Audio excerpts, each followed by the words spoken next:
السلام علیکم ورحمۃ اللہ وبرکاتہ۔ میری 4 بیٹیاں پیدا ہو چکی تھیں اور مجھے وارث کی طلب تھی۔ میری بیوی پھر سے حاملہ ہوئی تو میں اس کو لے کر ایک روحانی عامل کے پاس پہنچ گیا۔ اس نے مجھے بتایا کہ میری چوتھی بیٹی منحوس ہے۔ جب تک وہ زندہ ہے میرے گھر بیٹا نہیں ہوگا۔ میری بیوی یہ سن کر رونے لگی۔ میں نے اس کو طلاق کی دھمکی دی اور رات کو 12 بجے اپنے 2.5 سال کی بیٹی کو لے کر جنگل میں پہنچ گیا۔ میں نے جیسے ہی اس کو میرا نام شہباز ہے۔ میں ایک غریب آدمی تھا۔ میرے پاس نہ کوئی زمین تھی نہ کوئی جائیداد تھی، بس ایک چھوٹا سا مکان تھا جس میں اپنے خاندان کے ساتھ رہتا تھا۔ میری زندگی کی سب سے بڑی خوشی میری شادی کا دن تھا، جب میں نے اپنی پسند کی عورت سے نکاح کیا۔ میں نے اسے پہلے کبھی نہیں دیکھا، بس ایک دفعہ کسی رشتہ دار کے گھر میں اس کا ذکر ہوا تھا تو میرے دل میں خواہش جاگی کہ یہی عورت میری زندگی کی ساتھی بنے۔ اسی وقت میں نے فیصلہ کر لیا کہ رشتہ بھیجنا ہے اور گھر والوں کو بھی قائل کر لیا۔ نکاح کے دن میرے دل میں عجیب سا سکون تھا۔ اب میرا بھی گھر بس جائے گا اور میرا بھی خاندان ہوگا۔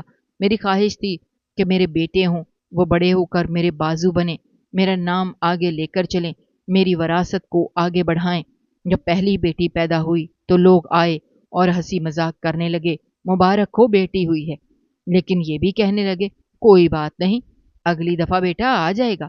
میں نے اس وقت کچھ نہیں کہا، مگر دل میں سوچا واقعی اگلی دفعہ بیٹا ہوگا۔ مگر دوسری دفعہ بھی بیٹی پیدا ہوئی تو رشتہ داروں نے چپکے سے بیوی کو تانے دینا شروع کر دیے کہ تم نے پھر بیٹی پیدا کی ہے، تمہارے نصیب میں بیٹے کہاں سے آئیں گے۔ وہ بیچاری یہ سن کر آنسو چھپاتی تھی اور میرے سامنے آنے پر مسکرا دیتی تاکہ میں ٹوٹ نہ جاؤں۔ تیسری دفعہ جب بیٹی پیدا ہوئی تو میرے دل کے اندر ایک بھاری بوجھ تھا، بیٹھ گیا۔ مجھے لگا جیسے میرے خواب ایک ایک کر کے مجھ سے دور ہو رہے ہیں۔ لوگ آ کر میرے کندھوں پر ہاتھ رکھتے اور کہتے ہمت رکھو، اللہ بہتر کرے گا، لیکن ان کے الفاظ میں ایک ترس چھپا ہوتا، جیسے میں کوئی معذور ہوں، جیسے میرے ہاتھ پاؤں نہیں ہیں، جیسے میری زندگی ادھوری ہے۔ چوتھی بیٹی کی ولادت پر تو میں بالکل خاموش ہو گیا۔ لوگ آئے اور افسوس کرنے لگے۔ کچھ نے کہا او ہو، 4 بیٹیاں، یہ تو بڑا بوجھ ہے۔ کچھ نے کہا بس اللہ صبر دے، اور کچھ نہیں ہنس کر کہا کہ تمہارے گھر تو کوئی بیٹا آئے گا نہیں۔ میری بیوی یہ سب سن کر اندر ہی اندر ٹوٹ چکی تھی۔ اس کے بعد ڈاکٹر نے صاف کہہ دیا کہ اب تمہاری بیوی نارمل طریقے سے بچے پیدا نہیں کر سکتی۔ 2 بچے اس نے نارمل پیدا کیے اور 2 آپریشن سے کیے گئے۔ اب اگر تیسرا حمل ہوا تو آپریشن ہی ہوگا، اور یہ آپریشن آخری ہو سکتا ہے کیونکہ اس کے بعد اس کی جان کو خطرہ ہے۔ جب ڈاکٹر نے یہ الفاظ بولے تو میں گہری سوچ میں ڈوب گیا۔ میرے سامنے ایک سوال کھڑا تھا، اگر اس دفعہ بیٹا نہ ہوا تو میں ہمیشہ کے لیے بیٹوں سے محروم رہ جاؤں گا اور 5 بیٹیوں کا باپ بن جاؤں گا۔ میری بیوی نے ایک دن آ کر آہستہ سے کہا کہ شہباز، میں ماں بننے والی ہوں۔ یہ سن کر میرے دل میں ایک خوشی کی لہر دوڑ گئی، لیکن اسی وقت ایک خوف نے بھی میرے دل کو جکڑ لیا۔ میں سوچنے لگا اگر اس بار بھی بیٹی پیدا ہو گئی تو پھر کیا ہوگا؟ کیا میرا سارا خواب ہمیشہ کے لیے ختم ہو جائے گا؟ کیا میں اس معاشرے میں ہمیشہ ترس کی نگاہوں سے دیکھا جاؤں گا؟ کیا میری بیوی ہمیشہ یہ تانے سنتے رہے گی؟ یہ سوچتے سوچتے میری آنکھوں کے آگے اندھیرا سا چھا گیا اور میں نے اپنے آپ کو بستر پر ڈال دیا جیسے میرا دم گھٹ رہا ہو۔ ایک ہی دوست تھا میرا جو مسجد کا امام تھا، وہ بڑا ہی نیک آدمی تھا۔ وہ ہر وقت نماز پڑھنے اور لوگوں کو دین سمجھانے میں لگا رہتا تھا، مگر اس کے باوجود وہ میرے حالات سے اچھی طرح واقف تھا۔ میرے گھر میں خوشی کم اور پریشانیاں زیادہ تھیں۔ کبھی پیسوں کی تنگی ہوتی، کبھی بیوی کے آنسو دیکھ کر دل ٹوٹ جاتا، کبھی لوگوں کی باتوں سے حوصلہ کمزور پڑ جاتا۔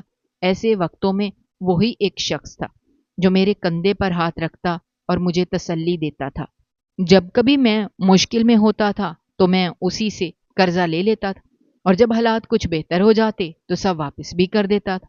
اس کا نام فیصل تھا اور میں اس پر اندھا اعتماد کرتا تھا۔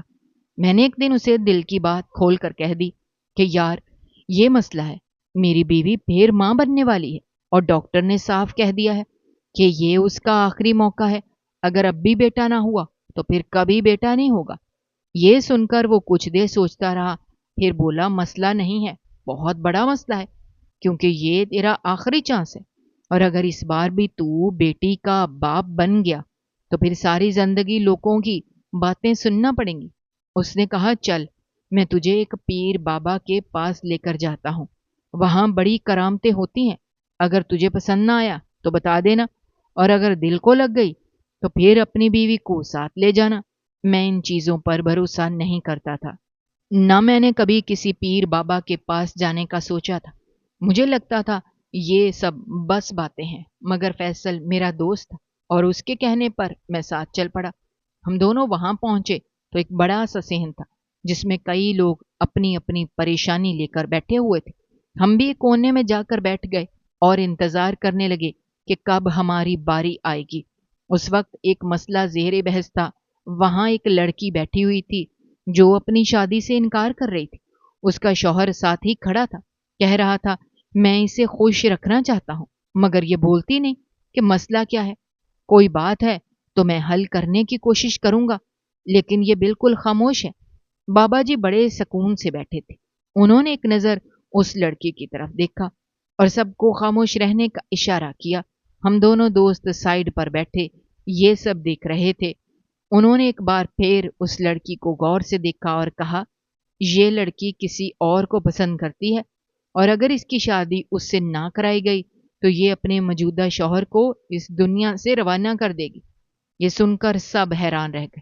کچھ دیر کے بعد وہ لڑکی رونے لگی اور اس نے خود کہا ہاں یہ بات سچ ہے، میں نے اپنے شوہر کو ختم کرنے کا پلان بنا رکھا ہے۔